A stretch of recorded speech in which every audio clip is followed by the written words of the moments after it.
हमने देखा था ये इसके पहले कि परिणाम के आधार पे मतलब शोध के प्रकार के एक मौलिक था, और मौलिक और व्यावहारिक दोनों के बारे में हमने चर्चा कर चुके हैं। व्यावहारिक का ही एक पार्ट होता है क्रियात्मक, जिसमें मतलब अप्लाइड रिसर्च कहते हैं व्यावहारिक को, और उसके बाद हमारा क्रियात्मक था। हमने बात किया था कि क्रियात्मक कब करते हैं। अब हम करेंगे इसके बाद के सेक्शंस को जहाँ तक हमने किया था। होप कि इतने सारे जितने भी हमने बात किए थे सारे आप लोग सबको क्लियर है। फिर आता है आपका एक्सप्लोरेटरी रिसर्च होती है। एक्सप्लोरेटरी मतलब एक्सप्लोर करना। किसी भी शोध की जब हम शोध करते हैं तो हमें कभी ऐसा होता है कि हमें एक्सप्लोर करनी होती है किसी शोध के बारे में। इसमें हम एक्सपेरिमेंट नहीं करते हैं, बल्कि किसी समस्या के बारे में हम उसको खोज को एक्सप्लोर करते हैं विस्तार से। एक तो होती है हमारा जो फंडामेंटल सोच रिसर्च। फंडामेंटल में हम खाली बताते हैं कि क्या क्या घटना घटी है। जैसे हमने बताया कि अगर कोविड है तो कोविड में क्या क्या है, कोई हम कारण रीज़न नहीं बताते हैं। फिर हमने बात किया था अप्लाइड के लिए।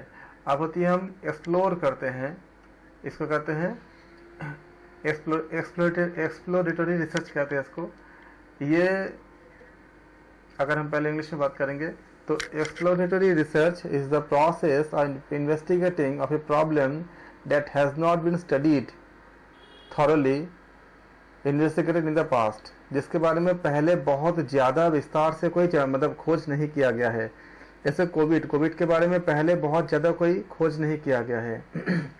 या जैसे हमने बोला कि जैसे हमारे शास्त्रों में ऐसे बहुत सारे ग्रंथों के बारे में विज्ञान उसमें छुपी हुई है जिसके बारे में खोज नहीं किया गया है। उसका विज्ञान, उसके पीछे का विज्ञान, जैसे उपनिषद में काफ़ी ऐसे तथ्य है जिसके बारे में अभी तक बहुत विस्तार से वैज्ञानिक मतलब विज्ञान के दृष्टिकोण से जो शोध होना चाहिए वो नहीं किया गया है। तो ऐसे जगह पे अगर हमको उसका अगर शोध करते हैं तो उसको हमें व्याख्यात्मक यानी कि एक्सप्लोर करते हैं उसको। तो ऐसे शोध को कहते हैं हम लोग एक्सप्लोरेटरी रिसर्च कहते हैं।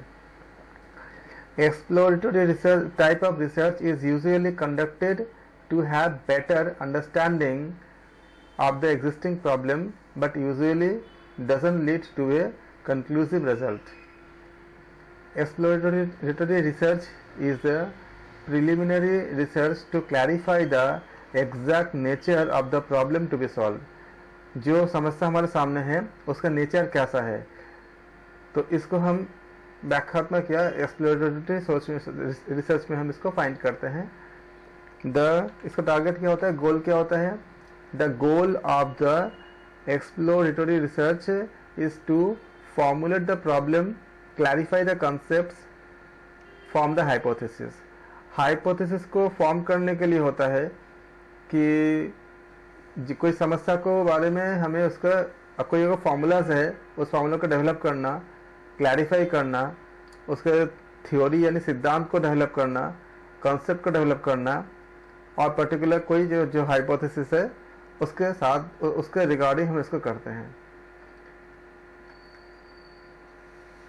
क्या क्या होती है इसमें? Can exist as a new topic or a new angle. किसी भी चीज़ के खोज के लिए एक नई दृष्टिकोण से नई टॉपिक के आधार पे हम इसमें व्याख्यात्मक शोध को करते हैं। जैसे अभी जब देख रहे हो कि कई तरह से जब कुछ घटनाएं घटती है तो जांच एजेंसियां एक नए नए एंगल की तरफ से उसको जांच करते हैं।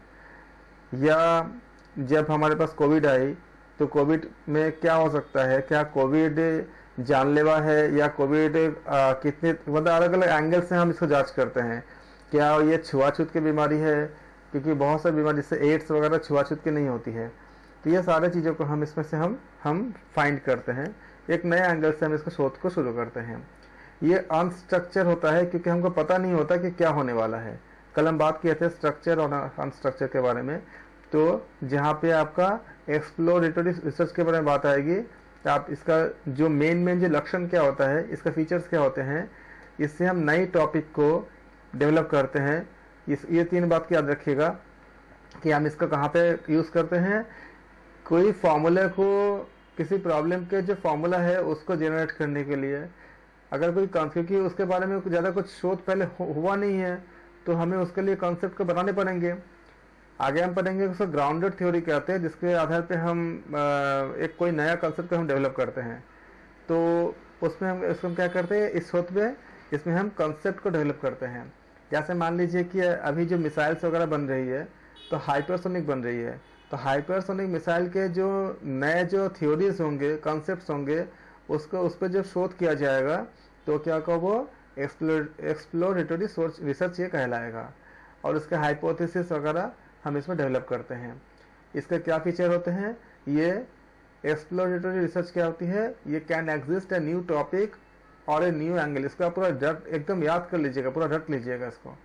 और ये कैसा होता है, अनस्ट्रक्चर्ड, क्योंकि क्या मिलने वाला है हमको पहले से कुछ पता नहीं होता। अगर पता हुआ होता तो हमें उसके नए फॉर्मुलेट करने की हमें आवश्यकता नहीं होती, नीड नहीं होती। तो ये अनस्ट्रक्चर होता है। एग्जाम में अक्सर ये पूछते हैं कि एक्सप्लोरेटरी रिसर्च होती है वो स्ट्रक्चर्ड है कि अनस्ट्रक्चर्ड है, तो आप इसको याद रखिएगा, ये अनस्ट्रक्चर्ड होता है। या कोई अगर ऐसा शोध के बारे में अगर आपको पूछा जाए एग्जाम में जिसमें ऑप्शन दिया होता है और लेकिन उसमें स्ट्रक्चर होता है, अगर स्ट्रक्चर्ड है तो आप समझ लो वो एक्सप्लोरेटरी रिसर्च वो नहीं हो सकता। एक्सप्लोरेटरी रिसर्च के लिए वो अनस्ट्रक्चर्ड का होना बहुत ज़रूरी होता है। तो ये दो चीज़ें हो गई, ये पहले आप याद रखना है इसको अनस्ट्रक्चर के याद रखना। उसके बाद क्या होती है, लेज the foundation of a research topic, ये थर्ड हो गया। और फाइंड्स की facts and target market opinion, अगर कोई मार्केट के बारे में भी अगर जानना होगा, कोई प्रोडक्ट को अगर लॉन्च करना होगा तो उसके लिए भी हम क्या करते हैं, एक्सप्लोरेटरी रिसर्च को हम करते हैं। जैसे जब जिलेट जब मार्केट में आई थी तो उन्होंने ज़्यादा कुछ नहीं किया था, क्योंकि यूएस मार्केट में ऑलरेडी उन्होंने सारा आपका शोध कर चुके थे, तो उन्होंने इंडियन मार्केट में भी लॉन्च कर दिया था, लेकिन इंडियन मार्केट में चल नहीं पा रहा था। तब उन्होंने शोध किया कि यहाँ पे क्यों नहीं चल पा रहा है। तो उन्होंने देखा कि यूएस में जो लोग शेविंग करते हैं उसका जो एक कॉन्सेप्ट होती है और यहाँ के लोगों का अलग होती है। तब फिर उन्होंने सब कुछ समझा और उसके बाद उन्होंने उसको डिज़ाइन को चेंज किया, काफ़ी कुछ किया। उसके बारे में पढ़ोगे तो एक अच्छा सा पूरा लंबा सा थीसिस है, पूरा मैंने इसको पढ़ा था उन्होंने कैसे कैसे किया था। तो ये आपका क्या है, ऐसे शोध अगर वो इस शोध को नहीं करेंगे, नहीं किए होते, आज जिलेट बहुत अच्छा मार्केट मतलब कैप्चर है उनका, लेकिन वो तब हो पाया है जब उन्होंने एक्सप्लोरेटरी रिसर्च को पूरा किया। इसी तरह से जो कई तरह के ब्रांड होते हैं, टूथपेस्ट के ब्रांड वगैरह, उन्होंने पहले इंडियन मार्केट के हिसाब से नहीं अपने हिसाब से कर रहे थे, लेकिन जब उन्होंने देखा कि इंडिया के मार्केट में बहुत ज़्यादा वेद आयुर्वेद के बैकग्राउंड पे जो चीज़ें होती है उस पर बहुत ज़्यादा चल रही है, तो कई कंपनियां ऐसे हैं जो आयुर्वेद के बेसिस पे टूथपेस्ट वगैरह का लॉन्च कर दिया। तो उन्होंने कैसे पाया इस सब चीज़ों को, उन्होंने पूरा इसके ऊपर पूरा एक टीम होती है जो इस पर रिसर्च किया है, करने के बाद उसको उन्होंने फाइंड किया है। अब इसके बारे में हम करें कि खोज पूर्ण शोध एक ऐसी समस्या की जांच करने की प्रक्रिया है जिसका अध्ययन नहीं किया गया हो। खोजपूर्ण शोध एक ऐसी समस्या की जांच करने की प्रक्रिया है जिसका अध्ययन नहीं किया गया हो या अतीत में पूरी तरह से जांच नहीं की गई है। इसका आप याद रखना, ये आपका लक्षण है कि एक्सप्लोरेटरी रिसर्च जो होती है हम कब करते हैं, ऐसे चीज़ों पे जिसको या तो बहुत एकदम कोई खास काम नहीं किया गया है या फिर बहुत कम किया गया है।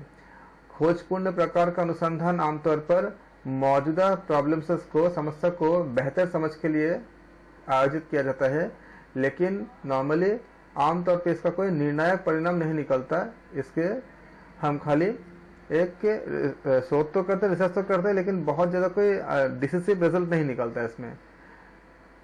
इस शोध के हल की जाने वाली समस्या का सटीक प्रकृति को स्पष्ट करने के लिए ये एक प्रारंभिक शोध होता है। उसके बाद हमें और कई तरह के शोध करने होते हैं, लेकिन ये बेसिक आपका स्टार्टिंग शोध जरूर होता है। बेसिक तो नहीं होता, स्टार्टिंग शोध होती है, प्रारंभिक शोध होती है। एक्सप्लोर करना मतलब इसका खोजपूर्ण शोध का लक्ष्य समस्याओं को तैयार करना, क्या समस्या एग्जैक्टली क्या प्रॉब्लम्स है, उसके कॉन्सेप्ट्स को यानी उसके अवधारणों को स्पष्ट करना और उसके बाद हाइपोथेसिस यानी उसका परिकल्पना बनाना। तो ये आपको 4 तरह से ये जो हमने 4 हमने देखा, हमने ये की 1 2 जो अभी समझाया था अभी आपको हमने 3 और 4। बार बार मैं इसलिए बोल रहा हूँ कि आप लोगों को जब एग्जाम में क्वेश्चन क्या दी जाती है, एक पर्टिकुलर कोई खोज के लक्षण बता दी जाएगी और कहा जाएगा कि बताइए इस रिसर्च का नाम क्या है। तो वो नाम आप तभी बता पाओगे, ऐसे आपको लक्षण दी जाएगी जिसने भी हम इसका जो पढ़ रहे हैं, ऐसा कंसेप्ट पढ़ रहे हैं कि अप्लाइड रिसर्च का कंसेप्ट क्या है, बेसिक का क्या है, एक्सप्लोरेटरी का क्या है, ऐसे ही कुछ लक्षण को दिया जाएगा और बोला जाएगा कि बताइए ये किसमें कौन सा रिसर्च इसमें अप्लाई होगा। तो इस तरह की चीज़ों को करने के लिए बहुत अच्छे से हमें ज़रूरत है कि इनके लक्षण को हम इसको अच्छे से याद कर लें। इसके बाद आपका आती है की फीचर्स को आप याद रखेंगे। The initial form of the research around a particular subject of the study lays the groundwork about the study for future research। भविष्य के शोध को करने के लिए एक ग्राउंड वर्क ये पूरा प्रिपेयर करता है, पूरा तैयार करता है। एक्सप्लोरेटरी रिसर्च जो नाम से यह कि एक्सप्लोर जो करता है। फिर ये investigate an issue that is not fully defined. ऐसे बहुत सारी इश्यूज होती है, प्रॉब्लम्स होती है जो पूरी तरह से डिफाइन नहीं होती, और ये समस्या सामाजिक भी हो सकती है। जैसे जब रैगिंग जब आया तो रैगिंग किस तरह की समस्या है वो डिफाइन ही नहीं था कि रैगिंग क्या है। तो इस तरह के समस्या को हल करने के लिए हम क्या करते हैं, इसमें उसको डेफिनेशन निकालने के लिए या उसके नए बेसिक कुछ आपका बैकग्राउंड आपका ग्राउंड बनाने के लिए, ताकि आगे का शोध हो सकता हो। Gathers information that can be explore in more detail in descriptive research. जो हमने डिस्क्रिप्टिव रिसर्च हमने शोध में देखा था, हमने उसमें और अच्छे करने के लिए बहुत इन डेप्थ नॉलेज को गेन करते हैं। Exist in 2 forms, via A new topic और वाया ए न्यू एंगल। जैसे हम देखते हैं कि कुछ इंसिडेंट होती है तो जांच एजेंसियां नए नए एंगल से जांच करती है कि अगर ऐसा होगा तो क्या हो सकता है, ऐसा होगा तो क्या हो सकती है, कोई अगर अपराध कहीं पे होता है, कुछ होती है, तो ये भी इसका एक आपका उपयोग है। A new topic is usually unexpected and provides starting अगर मान लो कि हमें पता ही नहीं होता कि क्या होता है, इसलिए बोलते हैं कि अनस्ट्रक्चर होता है ये। तो एंड प्रोवाइड्स स्टार्लिंग फाइंडिंग्स कि हमें क्या क्या नए चीज़ पाने के लिए हमें ऑप्शन तैयार करता है। और new angle arises from the different way of looking at the things इधर फॉर्म मतलब ऐसा भी हो सकता है या वैसा भी हो सकता है, इस तरह से वो डेवलप करता है। थ्योरीज, पर्सपेक्टिव और a new way of measuring something जिसको हमें शोध करनी होती है। Exploratory research uses unstructured studies. अभी बताया आपको कि हमको नहीं पता होता है कि इसके अंदर हमें क्या मिलेगा, तो ये अनस्ट्रक्चर ये हमें कैसे हमको डेवलप करनी है, उसको देख के हमें करने होते हैं, ये अनस्ट्रक्चर्ड होते हैं। अध्ययन के किसी विषय के आसपास अनुसंधान का ये प्रारंभिक रूप होता है। फ्यूचर में यानी भविष्य के शोध के लिए एक अध्ययन के बारे में ये आधार तैयार करता है। एक ऐसे मुद्दे की जांच करता है जो पूरी तरह से परिभाषित नहीं है, बताया अभी आपको, जिसको डिफाइन नहीं किया गया है। जैसे मान लीजिए हमने बोला कि अभी की जैसे कि रैगिंग था या कोविड है क्या, हमें यही नहीं पता, या कोविड के बाद जो अभी जो नए जो बीमारियाँ आ रही है, मंकी पॉक्स आ रहा है और भी कई तरह की बीमारियाँ आ रही है, हमें पता ही नहीं है हमको इसके बारे में। यहाँ पे इस विवरणात्मक शोध में अधिक गहराई से खोज करने वाली जानकारी को एकत्रित करते ताकि हम और अधिक डेप्थ में जाके गहराई में जाके उसको हम शोध कर सकें। 2 रूपों में मौजूद होता है, एक नए विषय के माध्यम से या एक नए कोण के माध्यम से हम इसको डेवलप करते हैं। अभी बताया आपको कि अलग अलग दृष्टिकोण से हम जांच करते हैं। जैसे अगर कोविड भी आता है तो क्या कोविड किस तरह का है, हमारे कई एंगल हो सकती है। क्या ये आपका मतलब छुआछूत का बीमारी है या किस तरह की होती है, तो ये कई अलग अलग तरह से एंगल से देखते हैं। तो हमने पाया कि इसको कैसे हम रोक सकते हैं, क्या इसके लिए बचाव ही एकमात्र है, या हम जैसे जब कोविड आया था तो इसको जो जांच करने के लिए, इसको दवाई बनाने के लिए कई दूसरे दवाइयों को मिला के भी कोशिश किया गया। जैसे एड्स के कई दवाई को मिला करके कोशिश किया गया था नई दवाई बनाने के लिए, तो कुछ हद तक उनको सफलता मिली भी थी और कुछ हद तक उनको काम जारी था, ऐसा न्यूज़ में आया था। तो इस तरह से देखते हैं कि नए नए तरह से वो ढूंढते हैं, क्योंकि जिसके बारे में पता ही नहीं है हम क्या निकाल सकते हैं, क्या क्या ऑप्शन हो सकता है क्या। और एक नया विषय आमतौर पर ये अनएक्सपेक्टेड होता है, अप्रत्याशित होता है और चौंकाने वाले निष्कर्ष भी प्राप्त करता है कि एड्स के अगर ये सक्सेस हो जाता तो हम देख पाते कि एड्स के दवाइयों से अगर कोविड का इलाज संभव हो पाता तो ये एक चौंकाने वाला विषय हो सकता था। ऐसे ही हम देखते हैं कि बहुत सारे ऐसे बीमारियां होती है जो अनएक्सपेक्टेड तरीके से हमें उसका इलाज मिल सकते हैं, या और भी अलग अलग सेक्टर में भी हो सकता है। जैसे मान लीजिए कि आश्चर्यजनक तरीके से जो बड़े बड़े बीमारियां जो मेडिकल साइंस के बड़े बड़े मतलब आपका इंस्ट्रूमेंट से लेकर के काफ़ी बड़े बड़े जो हॉस्पिटल है, जैसे बाहर विदेश में इतने सारे उनके पास इंफ्रास्ट्रक्चर है, तब भी बहुत से बीमारियों का इलाज नहीं कर पाते, लेकिन बड़ा आराम से प्राणायाम से योग से अब इसका इलाज हो जाता है। तो जब ये चीज़ सामने आई तो ऐसा कैसे हो सकता है, तो ये एक आश्चर्यजनक था। फिर इसके बारे में शोध किया गया कि प्राणायाम कैसे किस तरह से आपको यहाँ तक कि कैंसर सेल पर भी इफेक्ट करता है, या अगर इसके बारे में शोध के बारे में लोग दावा करते हैं कि हाँ आपका कैंसर में भी इफेक्ट करता है, फ़ायदा होता है, या दूसरे में भी फ़ायदा होता है, तो उसके ऊपर शोध करने की कोशिश की गई कि होता कैसे है। तो उन्होंने क्या किया कि प्राणायाम में हम करते क्या है, अगर हम प्राणायाम में अगर हम जैसे मान लीजिए कि आपने अनुलोम विलोम कर रहे हो, तो आप क्या कर रहे हो, लॉन्ग ब्रेथ कर, इनहेल कर रहे हो, एक्सेल कर रहे हो। तो लॉन्ग ब्रेथ में होता ऐसे तो नॉर्मल लोगों के लिए बस इतना खाली करना है, लेकिन जब इसका हम रिसर्च के लेवल पे लेके गए तो इसका जब कॉज एंड इफेक्ट वगैरह के बारे में स्टडी करने शुरू किए, तो हमने देखा इसका कि जब इसको विस्तार तरीके से अलग अलग एंगल से डिस्क्रिप्टिव रिसर्च किया हमने, फंडामेंटल पहले किया, फिर इसका अप्लाइड किया, हर तरह से किया, तो ये पाया गया कि बैक्टीरिया या वायरस जो है उसको जिंदा अगर उसको नहीं रहना है तो ऑक्सीजन ज़्यादा कर दो, तो ज़्यादा ऑक्सीजन में वो जिंदा रह नहीं पाते। आप ऐसे भी देखते भी हो, आप 2 एप्पल ले लो, एक एप्पल को प्लास्टिक में पॉलीथीन में भर के रख दो, पैक करके रख दो, और दूसरे का हवा में रख दो, और घर पे ही कर लो ये चीज़, और 1 हफ्ता छोड़ दो। 1 हफ्ते बाद देखो दोनों सेम एप्पल था, लेकिन जिस एप्पल में आपने प्लास्टिक में या पॉलीथीन में आपने एकदम पूरा टाइट करके आपके पैक कर दिया था, वो सड़ने लग गया है क्योंकि उसको ऑक्सीजन नहीं मिल रहा था।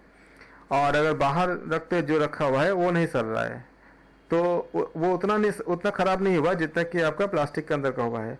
वैसे ही इसी चीज़ को उन्होंने बहुत तरह के बैक्टीरिया पे देखा, उन्होंने देखा कि जब ऑक्सीजन सफिशिएंट मात्रा में हम लेते हैं तो बहुत से बैक्टीरिया सर्वाइव नहीं कर पाता सफिशिएंट ऑक्सीजन पे।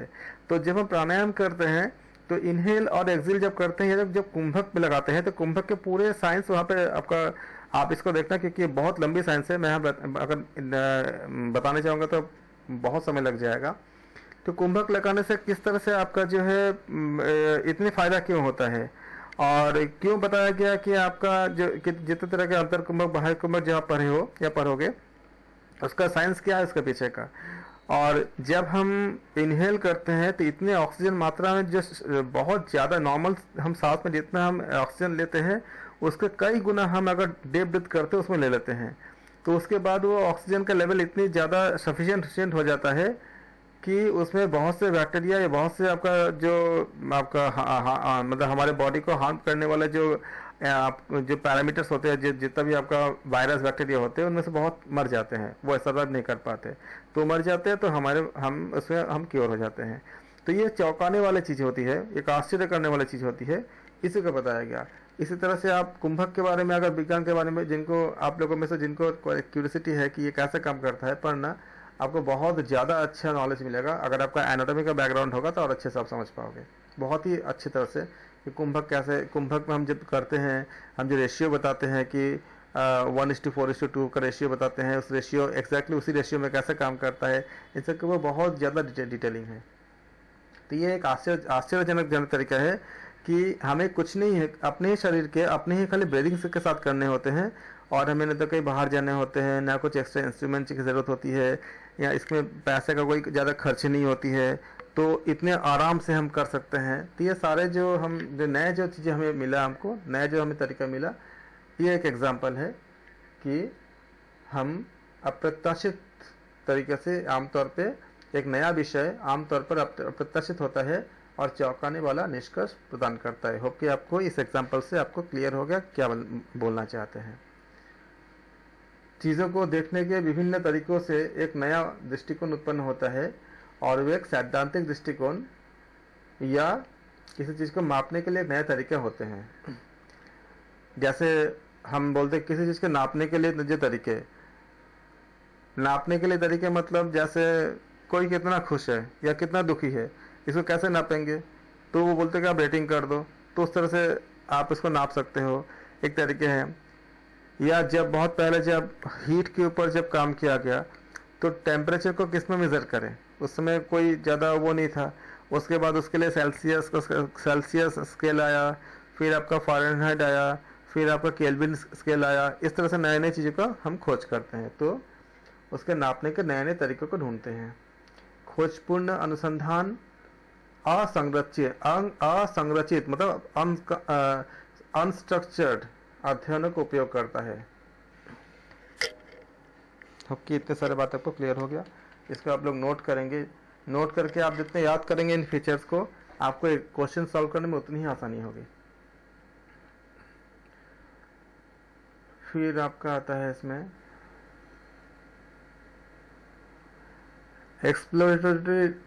How exploratory research differ from the correlation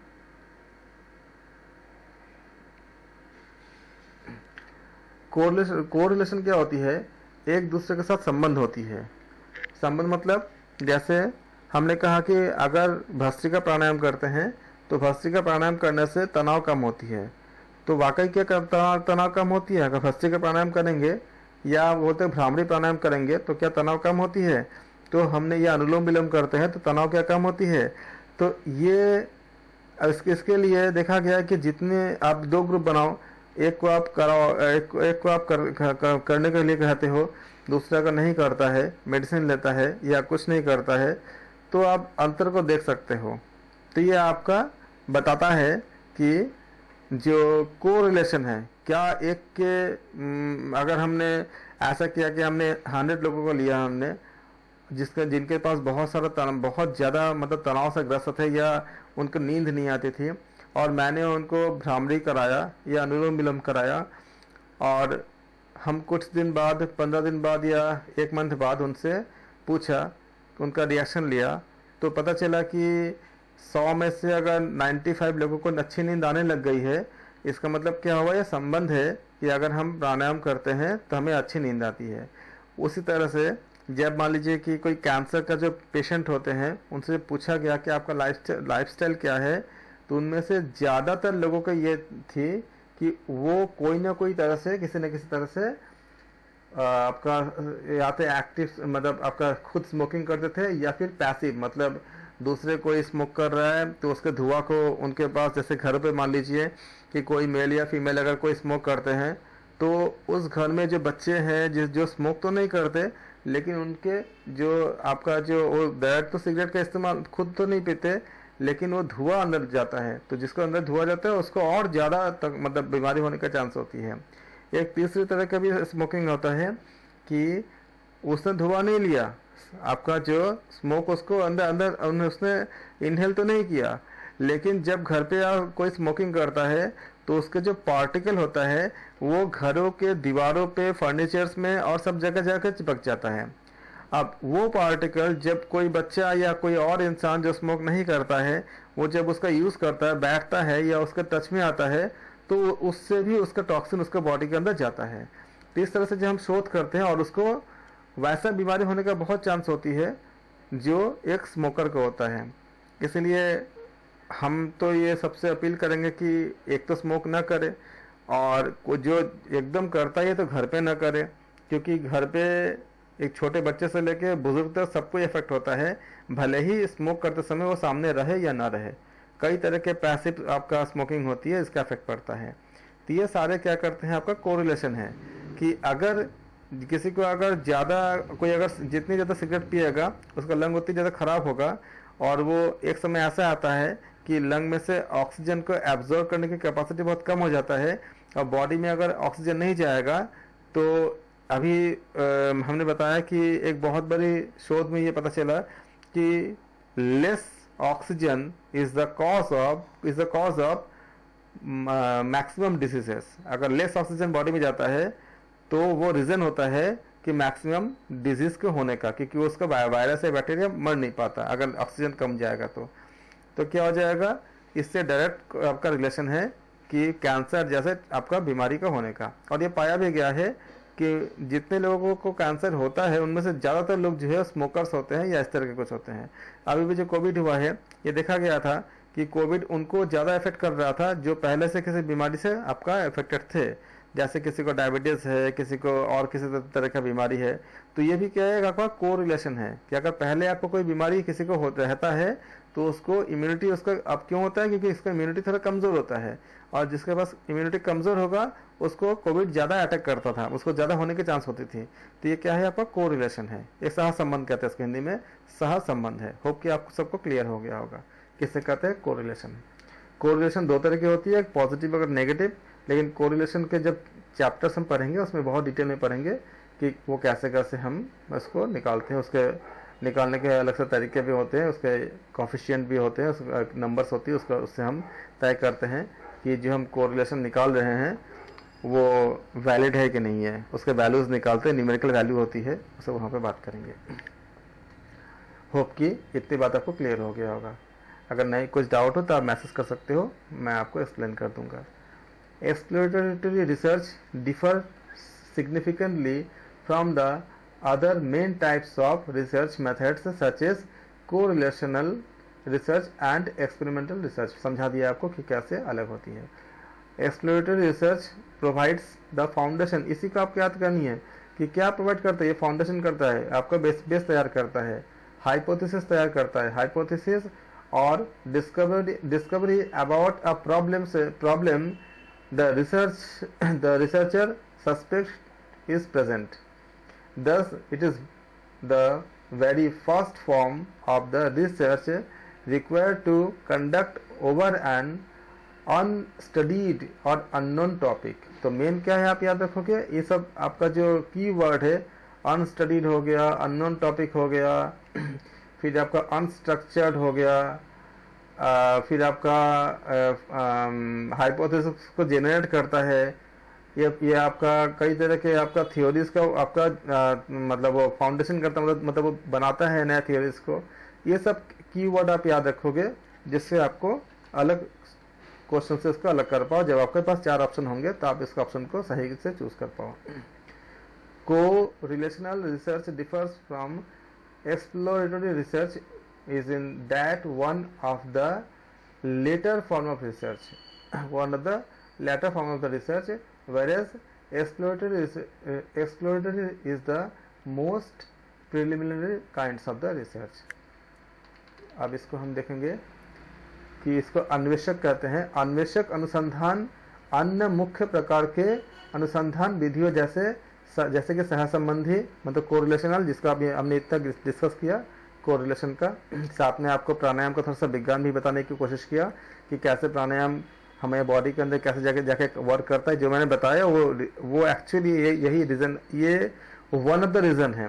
प्राणायाम के वर्क करने के और भी बहुत से आपका मतलब पार्ट होता है, लेकिन एक जो खोज हुई है उसके आधार पे ये है कि जब सफिशिएंट ऑक्सीजन जाता है, इसीलिए प्राणायाम के लिए अनुलोम विलोम के लिए बताते भी हैं कि आप उस समय करो जहाँ पे शुद्ध वायु होती है, जैसे पार्क है, ऐसे जगह पे जहाँ सफिशिएंट आपको ऑक्सीजन अवेलेबल होती है।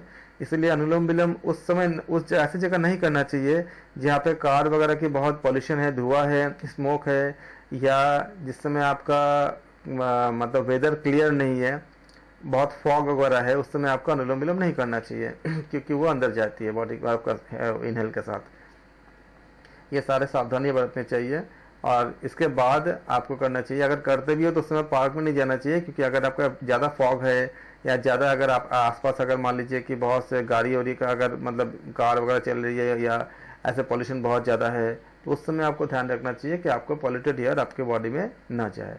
विज्ञान को समझ के अगर करोगे तो इसका बहुत फ़ायदा है और आप दूसरों को भी इंस्पायर कर सकते हो कि काफ़ी है कि ये हमारे प्राणायाम किस तरह से हेल्पफुल है। और इसके बारे में मैंने बहुत थोड़ा सा बताया आपको, क्योंकि हमारे क्लास प्राणायाम का नहीं है, लेकिन इसका विज्ञान बहुत डिटेल में है, आप पढ़ना है इसको, या हम किसी और क्लास में बताएंगे, डिस्कस करेंगे इसको। अगर मैं एनाटॉमी का कोई क्लास ले पाया, अगर टाइम मिला तो उसमें बताएंगे सारा। तो ये हम देखते हैं कि अन्वेषक अनुसंधान अन्य मुख्य प्रकार के अनुसंधान विधियों जैसे कि सहसंबंध, अभी समझाया, सहसंबंध और प्रायोगिक अनुसंधान से महत्वपूर्ण रूप से भिन्न होता है। अगर ऑब्जेक्टिव क्वेश्चन आएंगे तो ये यहाँ पे लिख देंगे कि ये भिन्न होता है कि नहीं होता है, इस तरह के। अगर सब्जेक्टिव आएंगे, जैसे आपने अगर इंटरव्यू अगर देने चाहोगे तो वहाँ पे पूछ लेंगे कि बताइए ये कैसे अंतर है। या अगर आप कोई ऐसे एग्जाम, जैसे आजकल RRT एग्जाम में अगर कहीं कहीं अगर सब्जेक्टिव का भी अगर बात होती है तो सब्जेक्टिव एग्जाम में ये पूछ लेते हैं कि आप बताओ कि किस तरह से अलग है। इसीलिए मैं आपको इतने तरह के एग्जाम्पल देता हूँ, ताकि एक तो आप खुद समझ लो और भूलो नहीं उसको, और अगर कहीं अगर पूछा जाए आपसे तो आप उसको आराम से उसको उस समय बता सको। खोजपूर्ण शोध उस समस्या के बारे में नींव, परिकल्पना या खोज प्रदान करता है जिस पर शोधकर्ता का कोई शक होता है या संदेह होता है। इस प्रकार यह एक अशिक्षित या अज्ञात विषय पर आयोजित करने के लिए आवश्यक अनुसंधान का पहला रूप होती है, क्योंकि जिसके बारे में हमें कुछ पता ही नहीं होता। जैसे नए नए जो बीमारियाँ आ रही है, बीमारियों के साथ उसके बाद सामाजिक कई तरह की समस्या आती है, तो उसके बारे में जानना। जैसे जिस समय रैगिंग का पहले केस आया था तो पता ही नहीं था कि एक्चुअली ये क्राइम में भी आता है कि ऐसे ही मतलब बिना क्राइम के चीज़ में आता है। तो जब इसके बारे में बहुत अच्छे से शोध किया गया और सब चीज़ों को समझा गया, तब जाके बताया गया नहीं कि इसके लिए कुछ आपका सेटअप रूल्स को डेवलप किया गया।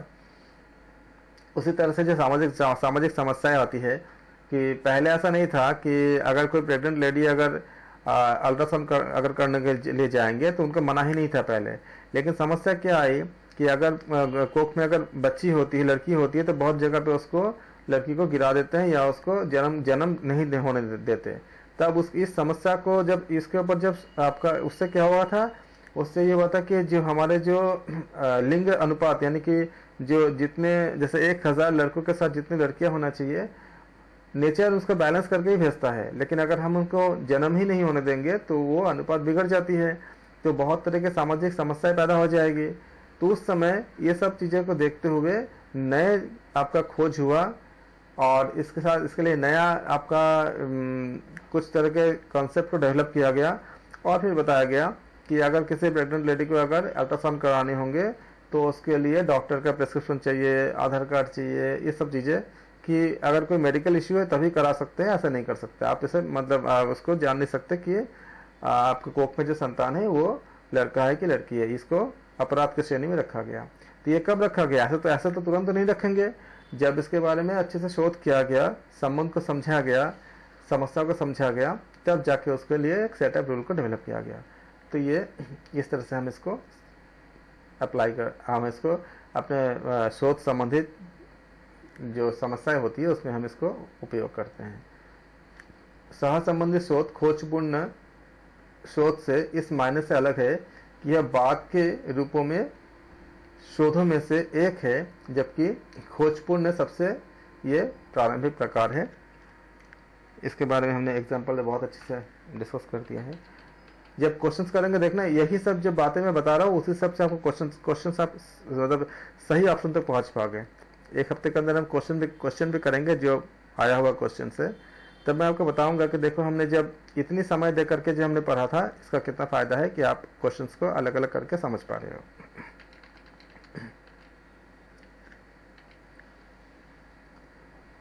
It processes well established information that exploratory that exploratory and descriptive research have found. Its primary function is to uncover relationship among the variables, to see how may affect another to others. Variable को हम जानते ही है। Variable मैं फिर से आपको बता देता हूँ। जैसे अगर मैं ये देखता हूँ कि इसको चर कहते हैं हिंदी में, और चर दो तरह से हम लेते हैं। एक होती है स्वतंत्र चर और एक होती है परतंत्र चर, यानी इंडिपेंडेंट वेरिएबल और डिपेंडेंट वेरिएबल। अब जैसे मान लीजिए कि अगर मैं ये कोशिश करता हूँ कि हम भ्रामरी प्राणायाम या अनुलोम विलोम प्राणायाम में किसी को करा रहा हूँ और उसके अनिद्रा की समस्या कितनी आपका ठीक हो सकता है, तो इसमें जो आपका जो इंडिपेंडेंट जो वेरिएबल होगा वो क्या है, आपका अनुलोम विलोम, क्योंकि हम उसके मात्रा को हम कम ज़्यादा कर सकते हैं, अपने अपने कंट्रोल में है वो। लेकिन नींद की समस्या कितनी हल होगी या नहीं होगी वो हमारे कंट्रोल पे नहीं है, तो वो डिपेंडेंट वेरिएबल हो गया। इंडिपेंडेंट वेरिएबल में हम कम ज़्यादा करके या मैनिपुलेशन करके हम ये देखते हैं कि डिपेंडेंट वेरिएबल कैसे चेंज होता है।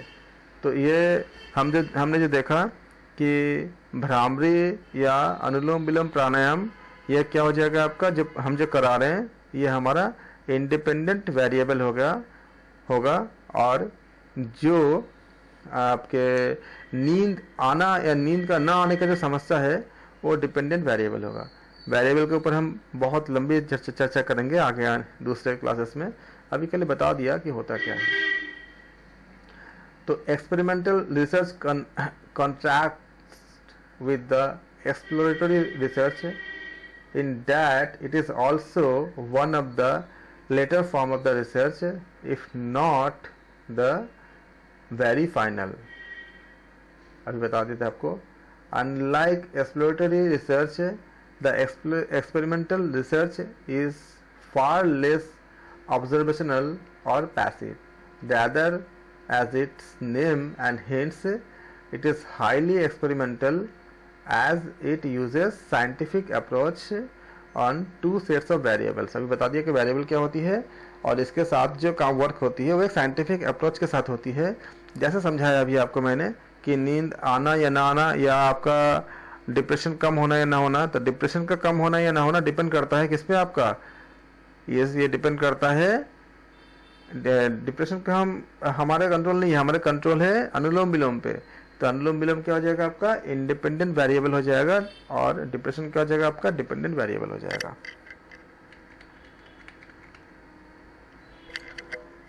ये अच्छी तरह से व्यवस्थित जानकारी को संसाधित करती है जो खोजी और वर्णनात्मक अनुसंधान में पाया जाता है या उसमें जो हम पाते हैं। इसका प्राथमिक कार्य यह देखने के लिए चर के बीच संबंधों को उजागर करता है कि दो चरों के, जैसे हमने बोला कि एक चर क्या है आपका नींद आना, नींद की समस्या, दूसरी आपका क्या है, हमने अनुलोम विलोम कराया। तो ये अनुलोम विलोम और नींद के बीच क्या कोई संबंध है इन दोनों चरों के बीच में, इसी तरह से जब भी हम कोई शोध करते हैं तो हमें इसमें चर होता है जिसके साथ हम, जिन समस्याओं के साथ हम शोध कर रहे हैं और जिस तरीके से हम शोध कर रहे हैं, इनके बीच में जो वेरिएबल होता है इनके संबंध को इसे बताया गया है कि इसका प्राथमिक कार्य यह देखने के लिए चर के बीच संबंधों को उजागर करना, कोई संबंध है कि नहीं है। जैसे स्मोकिंग करने के साथ आपका कैंसर होने का कोई संबंध है कि नहीं है, या दूसरों को कैसे प्रभावित कर सकता है, इसका हम इसको जानते हैं। प्रायोगिक अनुसंधान खोजपूर्ण अनुसंधान के विपरीत होता है। इसमें यह भी अनुसंधान के बाद के रूपों में से एक होता है यदि बहुत अंतिम नहीं है। मतलब हमने क्या पाया कि बहुत अंतिम मतलब क्या, यह फाइनल नहीं है। खोजपूर्ण शोध, जो अभी हमने देखा, हमने खोजपूर्ण शोध के विपरीत प्रायोगिक अनुसंधान बहुत कम अवलोकनीय, यानी कि उसको हम जो ऑब्जर्व करते हैं ये अवलोकनीय या निष्क्रिय होता है। काफ़ी क्या होता है, ये अवलोकनीय होता है या निष्क्रिय होता है। बल्कि जैसा कि इसके नाम से संकेत मिलता है ये अत्यधिक प्रयोगात्मक है, मतलब एक्सपेरिमेंटल है, क्योंकि यह चर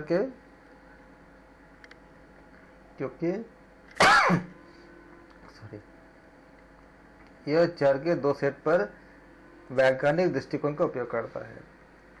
कैसे?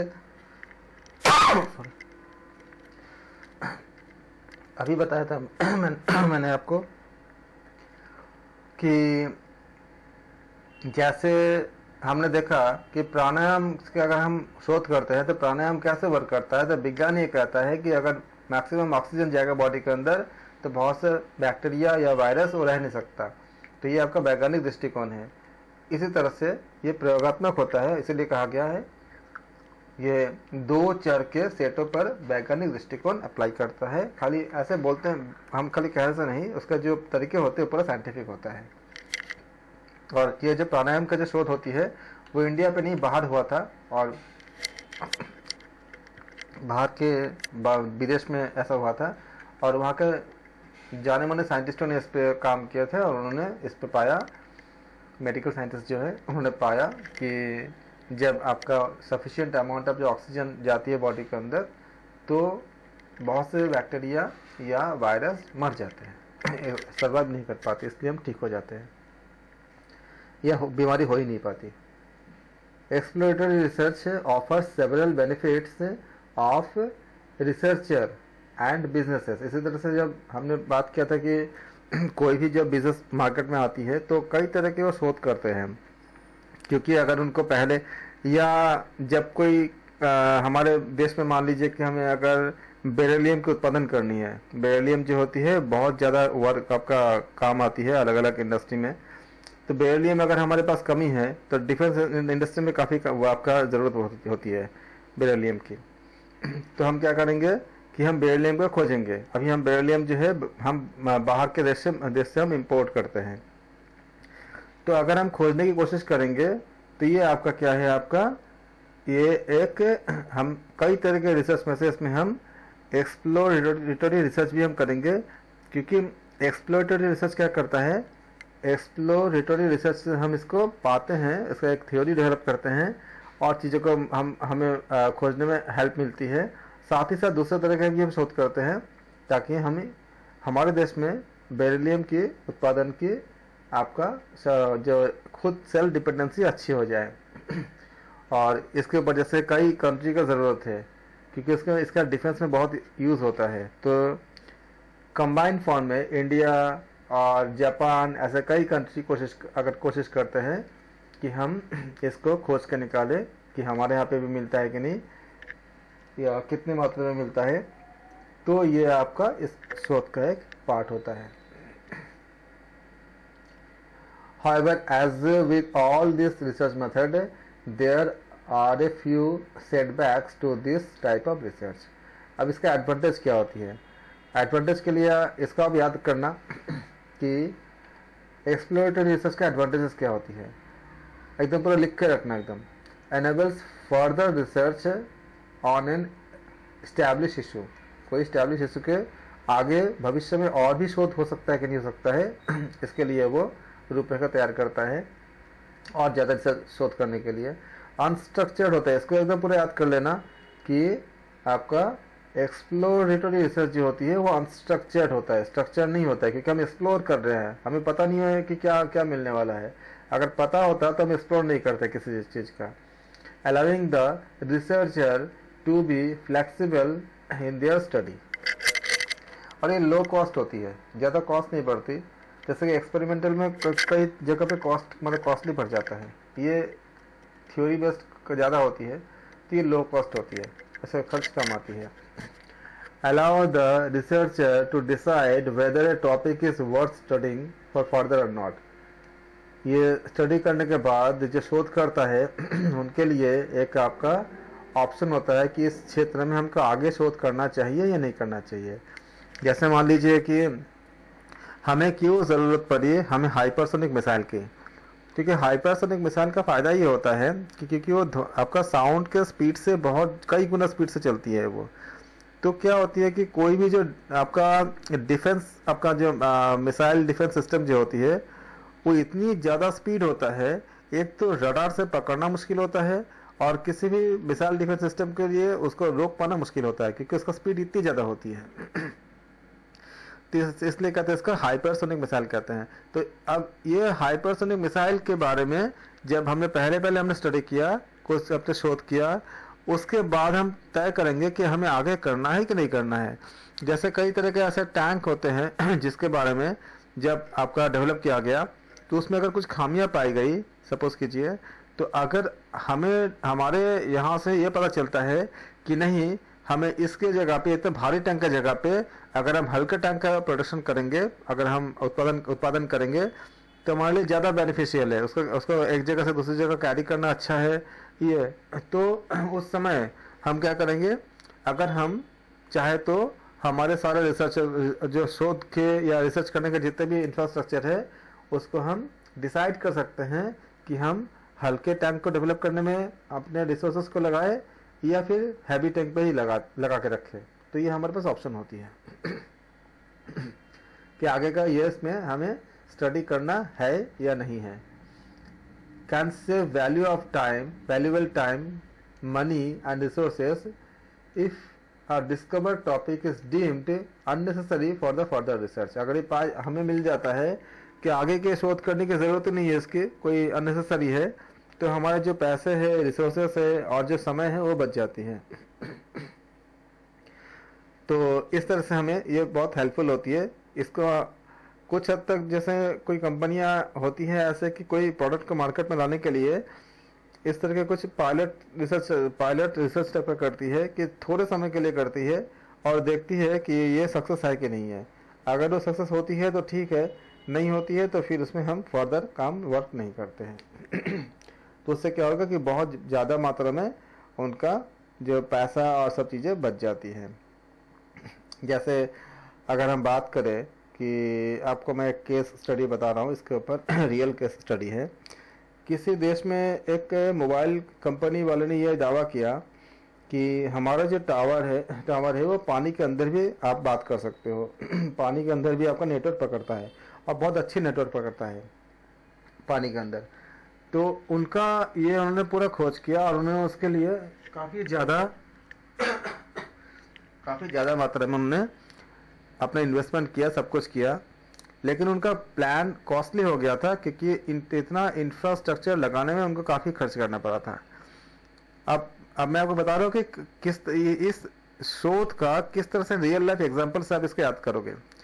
तो उनको ये रियल स्टडी है, ये आपका कोई वो हाइपोथेटिकल नहीं है, ऐसा हुआ था किसी देश में। तो उन्होंने सच में उन्होंने ऐसा सब चीज़ों को डेवलप किया था जिसमें पानी के अंदर बहुत डिप में जाकर के भी आपको मतलब आपका उस पर नेटवर्क पकड़ता था, आप उसके अंदर जाके बात कर सकते थे। और इसको उन्होंने पूरा ऐड कर दिया।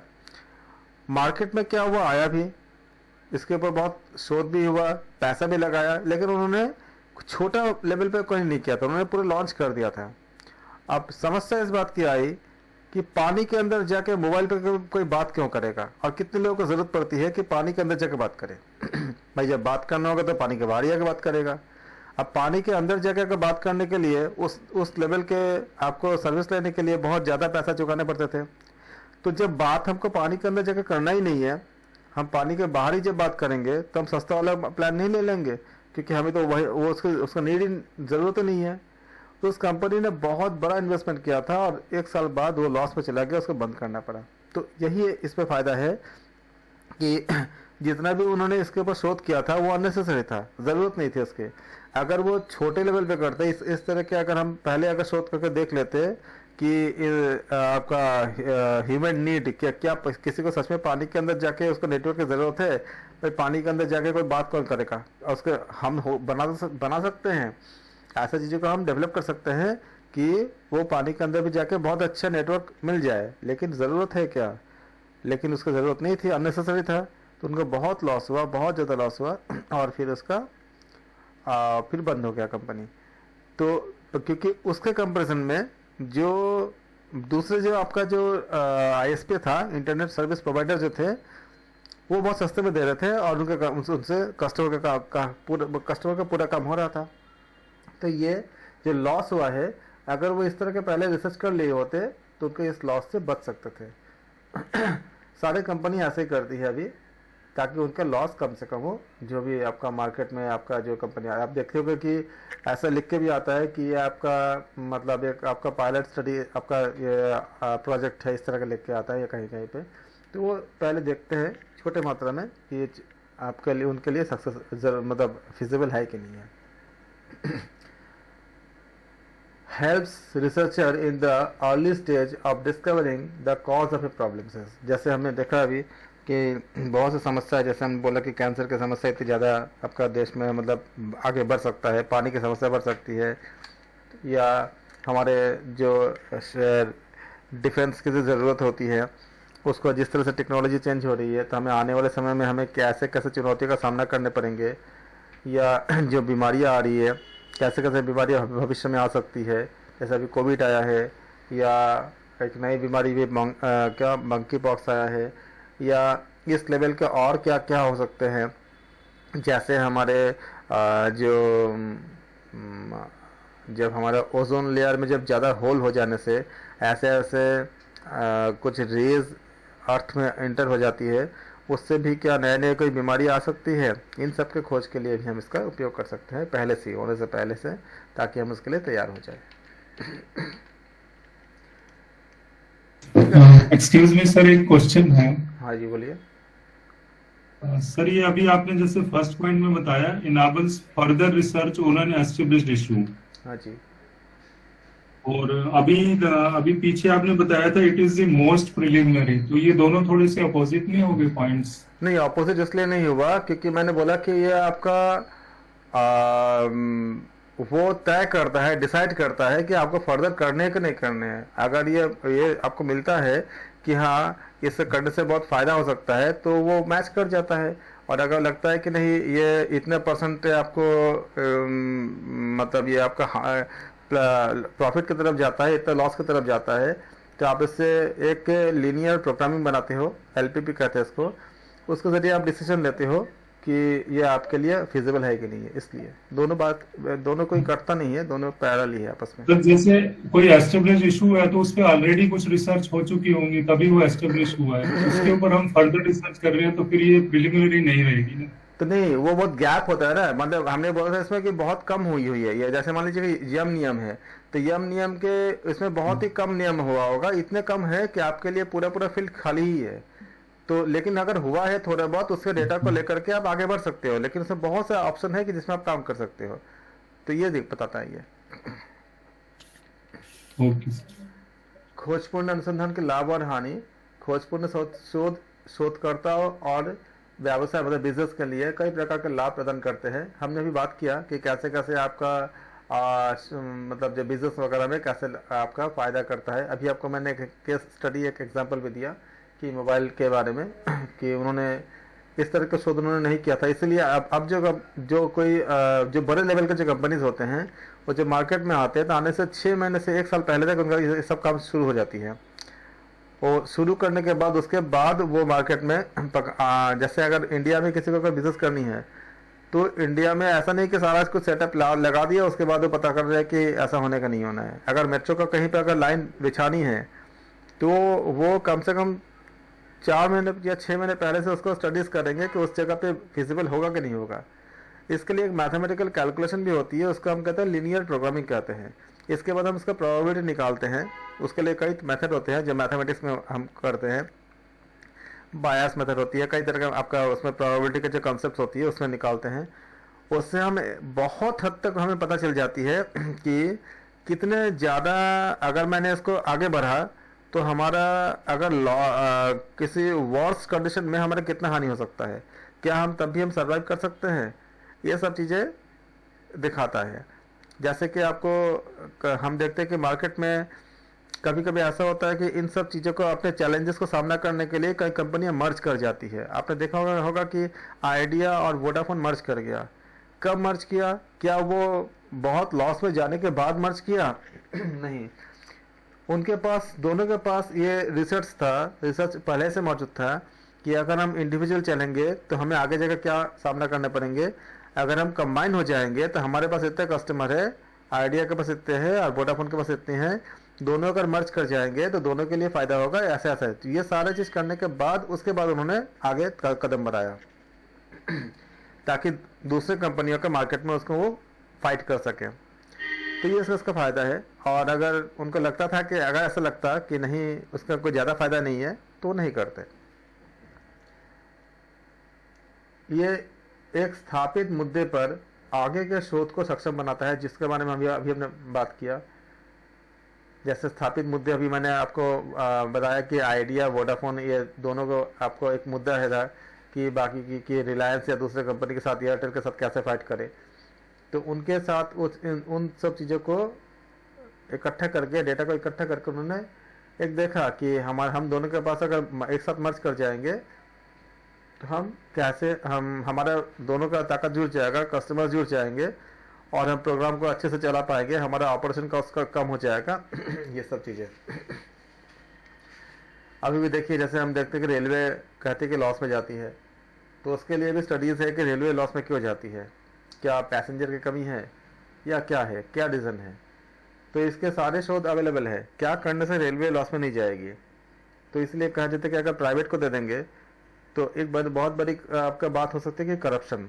तो करप्शन के कारण हम मतलब उसमें बहुत सारे लॉस पे जा सकती है। तो करप्शन को अगर कंट्रोल कर सकते तो ठीक है, या कई और मुद्दे हैं कि अगर वो खुद कर सके तो ठीक है, तो क्या प्राइवेट में देने से ये सब चीज़ें कंट्रोल में आ जाएगा। ये सारे हम रिसर्च करके हमें पाते हैं और फिर क्या करते हैं वो कि चलो पूरे को नहीं, हम एक दो ट्रेन को दे के देखते हैं जो लॉस में चल रहा है, क्या क्या प्राइवेट वाले अगर दे देते हैं तो क्या वो अच्छे से हैंडल कर पाते हैं। तो ये आपका क्या है, इसी तरह के आपका शोध का एक आपका पार्ट होता है कि अगर वो अच्छे से हैंडल कर लिए, अगर मान लीजिए कि 4 ऐसा ट्रेन है जो बहुत लॉस में जा रही है और उसको उन्होंने दे दिया प्राइवेट को, तो प्राइवेट वाले अगर उनका कोई पॉलिसी स्कीम को चेंज कर दे और करने के बाद अगर देखते हैं तो क्या वो प्रॉफिट में आते हैं। अगर प्रॉफिट में आते हैं तो दोनों को फायदा है।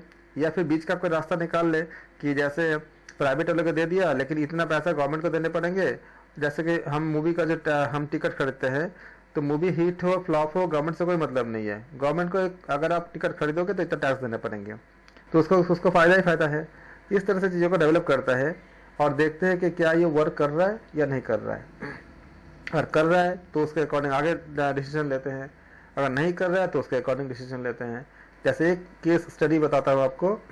कोई एक कंपनी थी, एयरलाइन कंपनी थी, तो घाटे में जा रही थी और अच्छा खासा घाटे में जा रही थी। मैं बता रहा हूँ कि किस तरह से रिसर्च एक बिजनेस वगैरह में कितनी ज़्यादा हेल्पफुल होती है। तो कंपनी बहुत घाटे में जा रही थी, बंद होने के कगार में थी।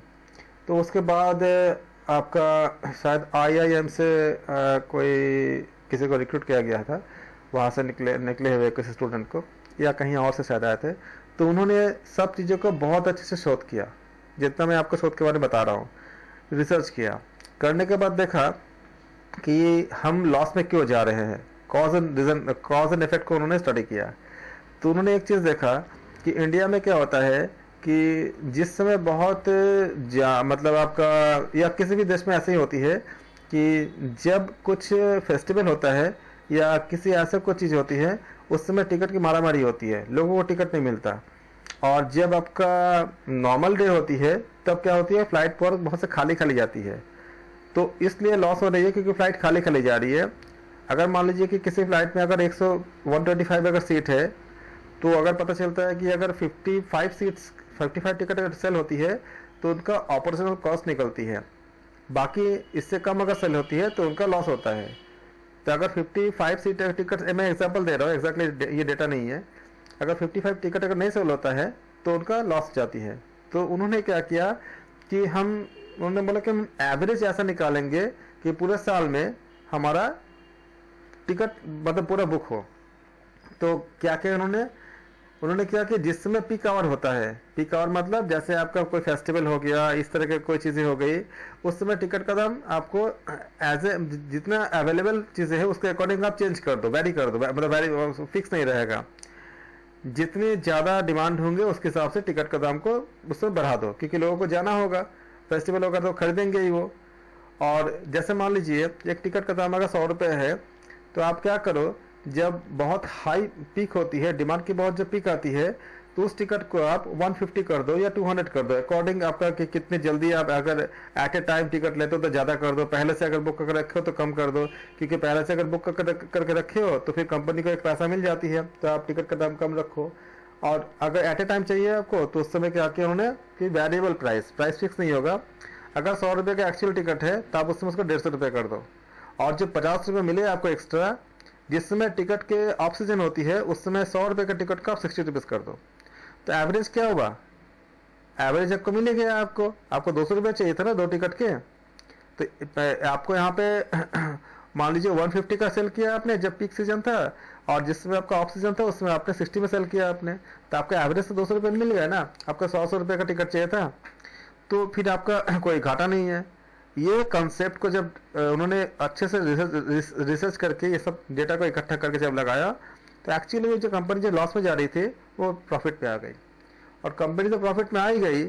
आज आप देखते हो, आज ये कॉन्सेप्ट बहुत जगह अप्लाई की जाती है कि आपके कई जगह पे कई आपका टिकट्स वगैरह में, और बाकी जो आपका जो एलपीजी गैस वगैरह भी हम देखते हैं कि वो फिक्स नहीं हुआ, अब वेरिएबल हो गया कि जिस समय जिस जैसा कीमत रहेगा उसके अकॉर्डिंग आपका चेंज होगा। तो ये सारे पहले नहीं था। कैसे हुआ था, जब हमने ऐसा शोध किया उसके बाद हमको डेटा मिला, तो जो कंपनी लॉस में जा रही थी कितने प्रॉफिट में आ गई, और बाकी कंपनियों ने भी इसको जब देखा कि इस तरह की चीज़ें कंडीशन में हम इससे लॉस से बच सकते हैं, तो बहुत लोगों ने इसका अडॉप्ट किया। ये इसका फायदे होते हैं। असंरचित मतलब अनस्ट्रक्चर्ड शोधकर्ता को अपने अध्ययन में लचीला होने का अनुमान देता है। अनुसंधान का एक कम लागत वाला रूप होती है, क्योंकि आप थोड़े